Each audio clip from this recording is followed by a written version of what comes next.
Bonjour, après avoir parlé de la partie théorique sur les bases de données, dans cette vidéo, nous allons voir comment créer une base de données. Pour créer une base de données, nous avons besoin d'un système de gestion de base de données. Donc le système qu'on va utiliser, c'est le système SQLite. Donc une fois téléchargé, donc le dossier de SQLite contient trois fichiers, SQLdiff, SQL3 Analyzer et SQLite. Donc SQLite 3C permet de créer la base de données et faire des manipulations sur la base de données. SQLdiff, ça permet de faire la différence entre deux systèmes de gestion de base de données ou bien deux bases de données. Et SQLite Analyzer, ça permet de faire une analyse sur l'occupation mémoire de différentes composantes de la base de données. Alors, ce qui nous intéresse de plus, c'est le troisième fichier SQLite 3. Donc, ce fichier-là, ou bien ce dossier, ce fichier exécutable, ça permet de créer une base de données et bien d'autres actions.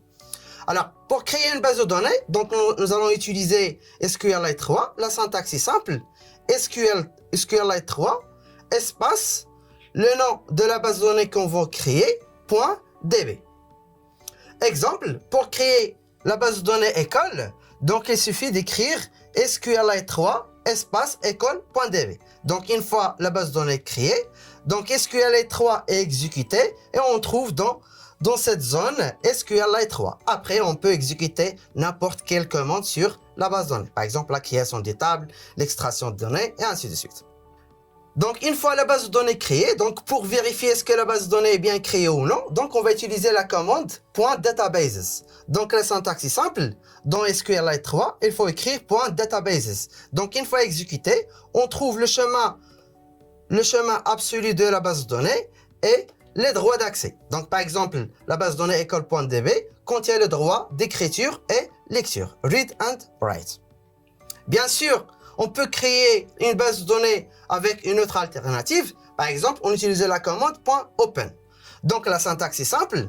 Donc, une fois cliqué sur le fichier SQLite3.exe, donc l'invite affiche SQLite 3 avec une flèche orientée vers la droite. Et puis, on va écrire .open et le chemin absolu de notre base de données. Donc, le chemin, par exemple, c'est /, le nom de la base de données. Bien sûr, la commande .open permet de créer ainsi d'ouvrir une base de données. Donc, une fois la base de données est créée, donc on va ouvrir cette base de données et faire les manipulations nécessaires. Donc, bien sûr, on peut restaurer une base de données.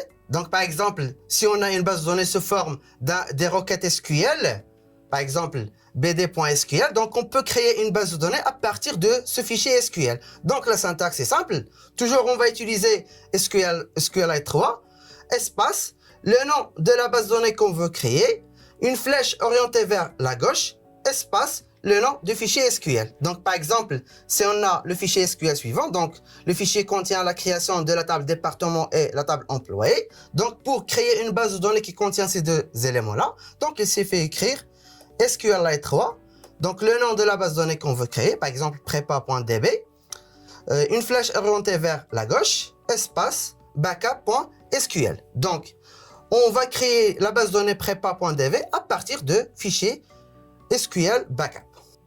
Donc, le sens inverse, ça veut dire restaurer une base de données ou bien sauvegarder une base de données. Donc, pour sauvegarder une base de données, donc on va utiliser la commande .dump. Donc, la syntaxe est simple. On va restaurer ou bien sauvegarder la base de données prépa.db dans le fichier backup.sql. Donc, la syntaxe SQLite 3, prépa.db, espace .dump, une flèche orientée vers la droite, espace backup.sql. Donc, on va créer un backup ou bien un sauvegarde de la base de données.